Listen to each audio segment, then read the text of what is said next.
Olá a todos vocês, estamos aqui reunidos para mais uma aula de Geografia.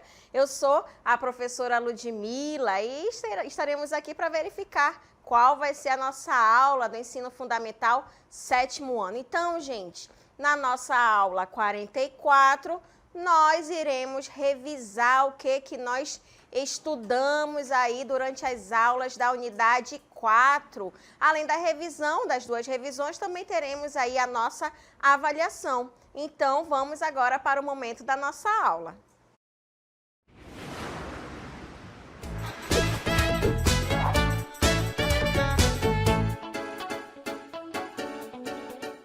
Então, gente, vamos lá verificar o que nós estudamos aí na nossa unidade 4, relembrando aí algumas situações, principalmente relacionadas à biodiversidade brasileira. Então, para iniciarmos e verificarmos e lembrarmos, vamos rever um mapa. Este mapa, gente, vai ser sobre os domínios morfoclimáticos aqui do Brasil. Então, a gente vai verificar, né, que existem diferentes cores nesse mapa, onde o verde vai ser o amazônico, a área em que a gente vive, né, essa é a região amazônica, né? Também teremos o cerrado, que está em amarelo, que vai ser aí o segundo maior, tá? Em relação a esses domínios morfoclimáticos. Também teremos, gente, a Caatinga, né, que já pega ali a parte do Nordeste. Também teremos mares de morros, que já pega ali a parte do litoral brasileiro, muito ligado aí também à Mata Atlântica. Teremos ali as araucárias, já na parte sul do nosso país, pegando principalmente o Paraná e a parte de Santa Catarina.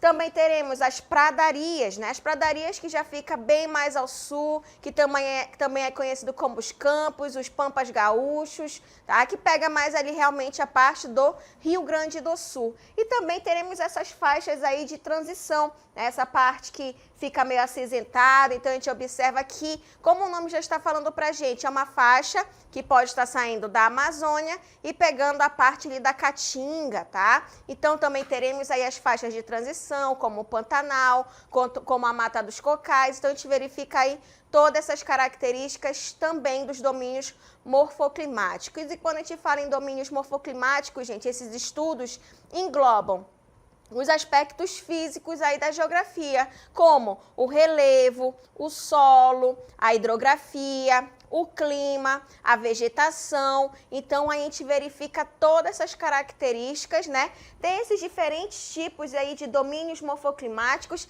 que acaba surgindo para a gente diferentes tipos de paisagens, tá certo? Então, nós iremos relembrar também aí essas características de alguns domínios morfoclimáticos que vão ser muito importantes para a gente. E o primeiro deles, gente, vai ser o amazônico, a região em que a gente vive, em que a gente habita. Então, vocês têm que realmente saber e caracterizar, né? Então, olha só, vamos relembrar aqui desse domínio morfoclimático amazônico, tá? Essa região, gente, ele vai ser caracterizado por ter o clima equatorial, né? O clima equatorial que é considerado quente e úmido. Vai ser formada a vegetação, né, da floresta amazônica, tá? Que abrange aí um total de 9 países, lembrando que a parte aí da floresta amazônica ela não fica somente no Brasil, pega outros países aqui da América do Sul, tá certo? A hidrografia, ela vai se dividir em duas. Teremos a bacia amazônica e a bacia do Tocantins-Araguaia. Gente, a bacia amazônica vai ser a maior do planeta, tá? Enquanto a bacia Tocantins-Araguaia, se a gente for verificar a diferença dos dois, a de Tocantins e Araguaia, gente, vai estar somente em território brasileiro.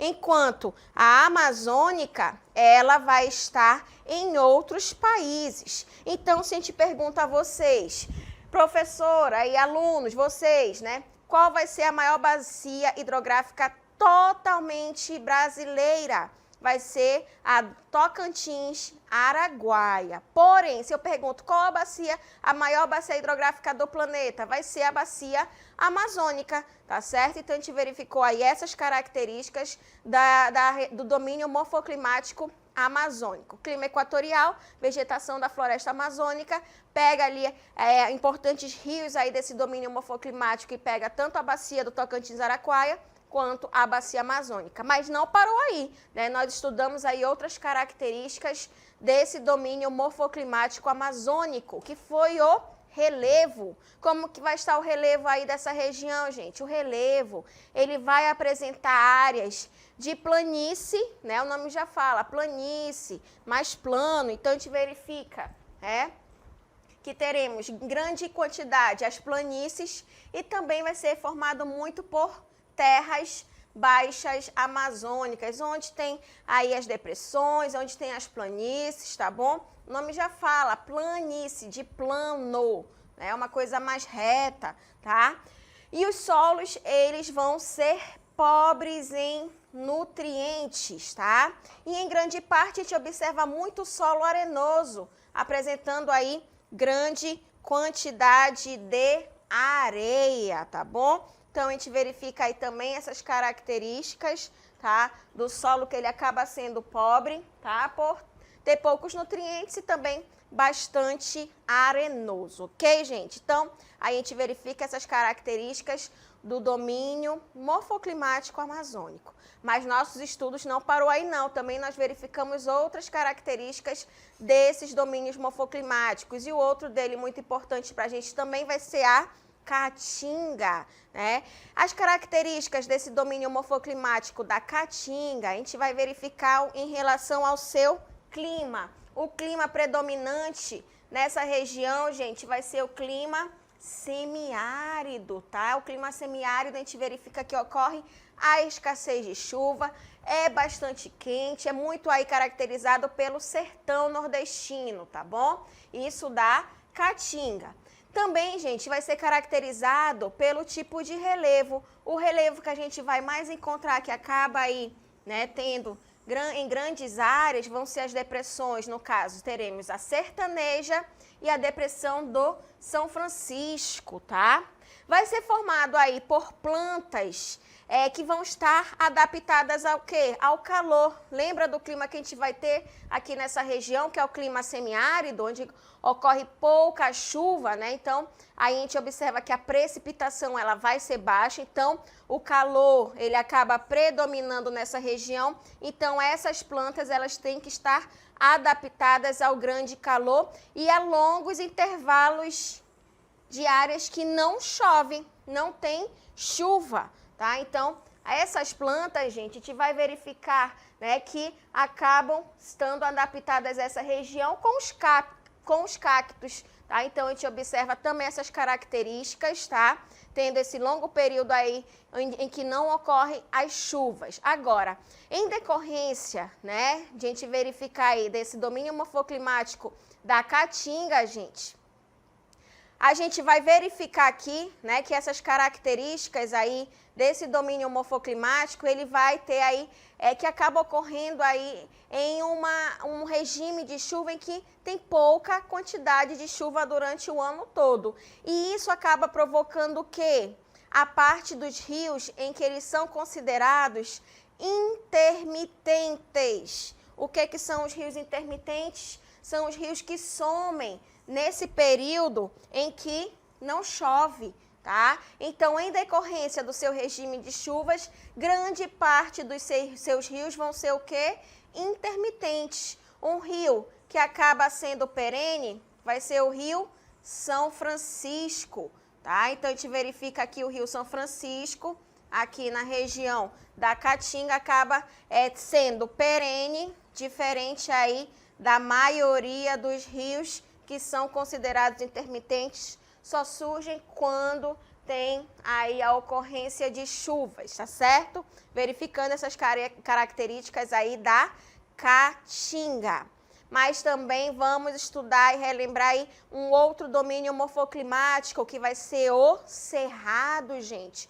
o cerrado é um domínio morfoclimático que a gente observa aqui no nosso território brasileiro, que vai ser o segundo maior, só perde para a amazônica. Tá? Agora, esse domínio morfoclimático, conhecido como cerrado, vai estar na região central do nosso país, que pega os estados de Mato Grosso do Sul, Goiás, né? Pega ali as regiões de São Paulo, um pouco de Minas. Então, a gente observa que o cerrado, ele vai estar em vários estados brasileiros na parte central do nosso país. Agora, o clima, como é que a gente vai verificar aí essas características do clima no cerrado? Olha só, o clima, gente, ele vai ser tipicamente tropical, tá? Então, aí a gente verifica grande quantidade de chuva, grande quantidade de sol, tá? Então, vai ter alternância entre a estação seca e a chuvosa, ok? E isso acaba refletindo no quê? Na vegetação, onde as vegetações, dependendo, se tiver em um período em que está tendo pouca quantidade de chuva, essas árvores, gente, elas perdem folhagem para se proteger, tá? Parece que elas estão mortas, mas na verdade elas estão se protegendo, tá? Então a gente verifica aí essas características da vegetação, tá? Que vai estar muito ligado ao clima, que vai ser aí o tropical, onde ocorre tanto a estação seca quanto a estação chuvosa, que lógico, aí quando tem a estação chuvosa, a vegetação ela acaba florescendo cada vez mais e ficando mais verde, tá? Então, gente, a vegetação aí do cerrado, ele vai ser caracterizado por ter dois tipos, a parte dos cerrados e os cerradões, tá? E eles vão apresentar os troncos espessos e parece que ele está todo retorcido. Isso é caracterizado por quê? Imagina, ali a árvore, né, ela está em desenvolvimento. Se tem a parte que está ocorrendo aí, a parte da seca, no período aí da parte do cerrado, normalmente aquela planta ela tem que se proteger, então ela para de se desenvolver, tá? Agora, se começa a chover, ela vai aproveitar para pegar os nutrientes e começa a se desenvolver. Então, isso é uma consequência desse tipo de vegetação que a gente observa no cerrado, por causa da grande quantidade de chuva e da pouca quantidade de chuva. Vai existir um momento que ela vai crescer, só que aí ela para de crescer, né? Quando perde aquele período ali onde para de chover. Quando começa a chover, ela tenta se desenvolver novamente. Então, ela realmente parece que fica toda retorcida aí, tendo essas características nessa parte do cerrado e também os cerradões, tá bom? Agora, a gente vai verificar, gente, que essa vegetação aí do cerrado, elas vão variar. Tá? E como que elas variam? Olha só, elas variam entre a parte das gramíneas, que acabam aí formando esses campos, né, as savanas, tá? Mas ao mesmo tempo, gente, a gente observa que vai ter arbusto, né, e árvores de pequeno e médio porte. A gente não observa nessa região as árvores que a gente verifica aqui na Amazônia, tá? Então, as árvores elas vão ter pequeno e médio porte, tá? E em outras regiões, as árvores de grande porte, né, elas vão ser mais escassas, tendo essas formações florestais, tá bom? Então, aí acaba caracterizando a vegetação do cerrado.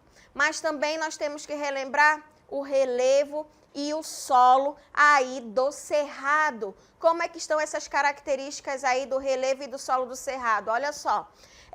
Vai ser marcado pela presença tanto de planaltos, o nome já está falando, altos, né? Então, são áreas aí que a gente observa muito o surgimento de chapadas, tá? E também, gente, teremos áreas mais baixas com as depressões, tá? Então, em relação ao relevo, vai ter a presença tanto de planaltos quanto as de chapadas e as depressões. Já os solos, né? Os solos, eles vão ser geralmente pobres em nutrientes também. E também vai ter uma baixa fertilidade natural.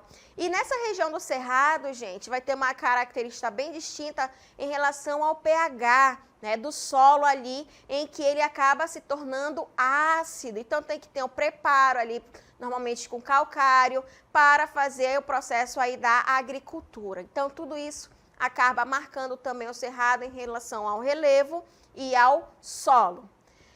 Verificando aí esses 3 domínios morfoclimáticos importantes para os nossos estudos, tanto da Amazônia, né, quanto da Caatinga e do Cerrado, também vamos relembrar aí sobre as unidades de conservação. Como é que a gente vai verificar essas características aí dessas unidades de conservação de uso sustentável? O nome já está falando, né? Uso sustentável. Então, vai ser utilizado, porém, de uma forma adequada, tá? Então, as unidades de uso sustentável, gente, essas áreas, elas visam conciliar tanto a parte da conservação da natureza com o uso sustentável do quê? Dos recursos naturais, tá?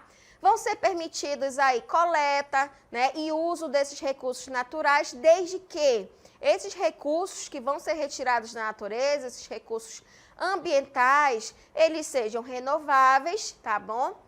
E ocorre também os processos ecológicos e eles estejam assegurados para o nosso futuro, tá bom? Então, a gente também estudou sobre essas unidades de uso sustentável que vão visar aí realmente conciliar tanto a utilização quanto a conservação, tendo assim áreas de uso sustentável desses recursos naturais, tá bom?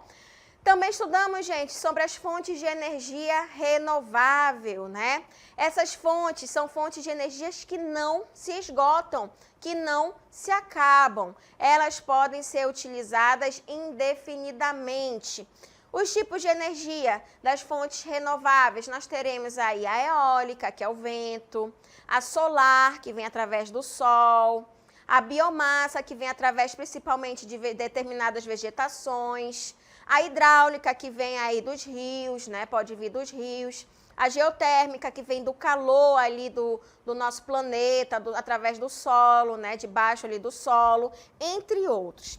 Vamos relembrar as características, principalmente da energia hidrelétrica, gente, que também é conhecida como uma fonte de energia renovável. A energia hidrelétrica vai utilizar o quê? A força da água dos rios. Ela acaba sendo considerada barata e não poluente, mas tem um probleminha aí para a energia elétrica, que vai ser as construções dessas usinas hidrelétricas. Qual vai ser o principal problema? Os impactos ambientais com a sua construção, porque acaba pegando uma grande área, né, para ocorrer ali a construção das barragens. Essa barragem ela acaba alagando uma determinada área e que acaba provocando esses impactos ambientais, porque tem que retirar a vegetação, às vezes não dá para tirar todos os animais, então existe todo um processo aí para a sua construção. Esse vai ser o problema aí das usinas hidrelétricas. Outro tipo de fonte de energia renovável vai ser a energia solar, gente. O nome já está falando, que vem do sol. Então, capta energia do sol através das células fotovoltaicas que vocês observam aí nesta imagem, tá? Essas placas, elas vão captar o calor do sol, né? Que pode estar em uma determinada área, em uma casa, em uma escola. Ela capta essa energia é passada pelo contador ali da empresa que fornece energia para a cidade e a empresa ela acaba ali diminuindo, né, a quantidade de energia que é captada do sol e provavelmente se exceder, né, essa quantidade do mês, você pode escolher uma outra casa para utilizar essa energia. Normalmente eles estão fazendo desse jeito, tá? Mas vai ter um pequeno problema ainda nos dias atuais. Ainda apresenta, gente, um custo elevado para se ter aí, colocar, né, esse tipo de energia nas residências, em escolas. Então, existe aí todo um processo ainda em que, sabe, futuramente essa quantidade aí possa diminuir, né, para se ter nas residências, tá bom? Além da energia solar, também teremos a energia eólica, que vem através dos ventos. Ocorre através do movimento das massas de ar, gente, que são essas grandes massas de vento, tá? Sendo ideal principalmente para áreas litorâneas, tá? Então, onde tem aí áreas em que tem bastante vento, é provável que possa ser construído essa usina eólica, tá? Para gerar essa energia que vem através dos ventos, ok? Além da energia eólica, outra fonte de energia renovável vão ser os biocombustíveis, tá? Os biocombustíveis, gente, eles são derivados de quê? De biomassa que acaba se tornando renovável, né? Que podem substituir parcial ou totalmente o quê? Os combustíveis que vêm através dos combustíveis fósseis, que são derivados aí de petróleo e de gás natural. E essa substituição pode ser utilizada em motores, né? Os automóveis aí que utilizam combustão, ou através de um outro tipo de geração de energia, através de uma termoelétrica também, tá? Então, os biocombustíveis também vão ser uma outra fonte de energia considerada renovável, ok? E uma outra fonte de energia renovável, gente, é a geotérmica. O nome já fala, geo, terra, né? Térmica, que vem do calor, então vai ser caracterizado pelo calor proveniente do nosso planeta. Normalmente é construída a usina em uma determinada área em que já se tem os estudos, sabendo que naquela área tem uma grande quantidade de calor que pode ser expelida, então aí nessa área também pode ser construída as geotérmicas, tá bom? E uma outra fonte de energia que vem através das marés, né, dos mares, que vai ser a maremotriz, muito utilizado também nos litorais aí do nosso planeta. Então, gente, a maremotriz, ela acaba sendo gerada pela variação diária das marés, tá? Onde é necessária a construção também das barragens, tá? Para reter essa água aí do mar. Vai depender das marés altas e das marés baixas para poder movimentar ali o maquinário que normalmente fica na parte litorânea, tá certo? Então, tendo aí também essa opção de fonte de energia renovável que vai ser a maremotriz.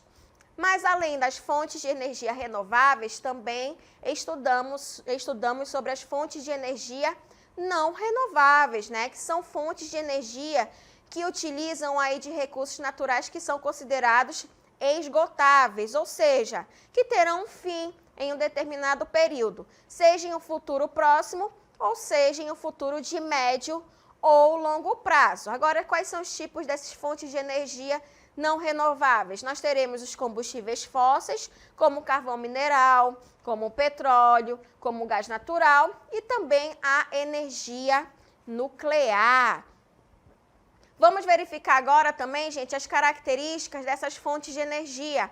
Uma delas, gente, vai ser o carvão mineral, considerado uma energia não renovável. O carvão mineral, gente, há milhões e milhões de anos, haviam áreas com florestas e pântanos, né? Mas essas áreas aí, em um determinado período, começa a ter acúmulo dessas plantas mortas, dos animais, tá? Que acabou aí constituindo um material que acabou se tornando orgânico.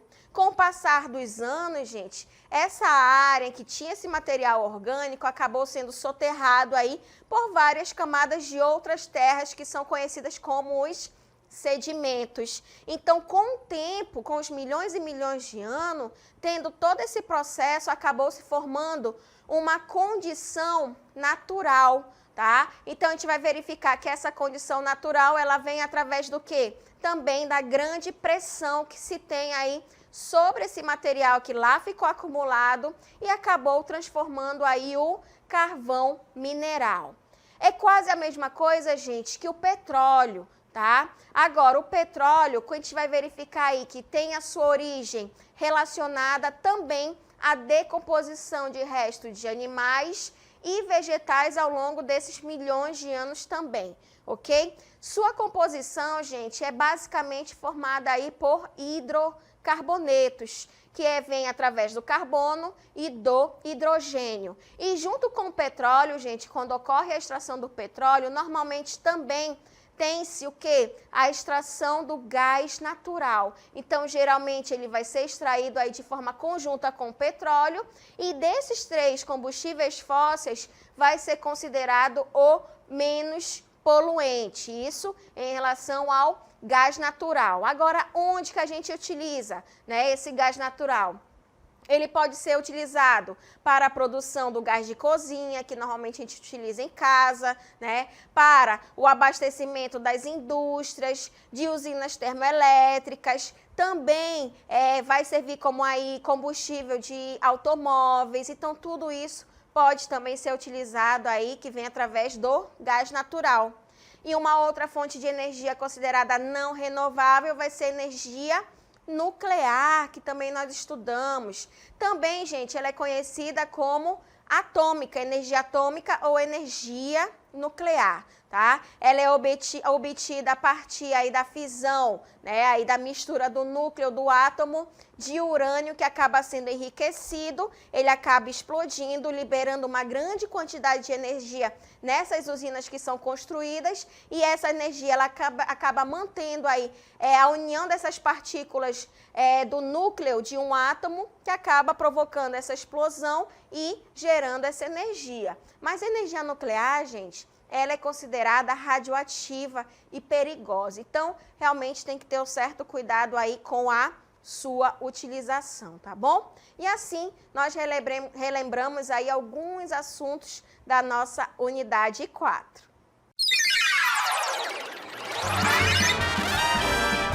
A sua aula continua no próximo vídeo.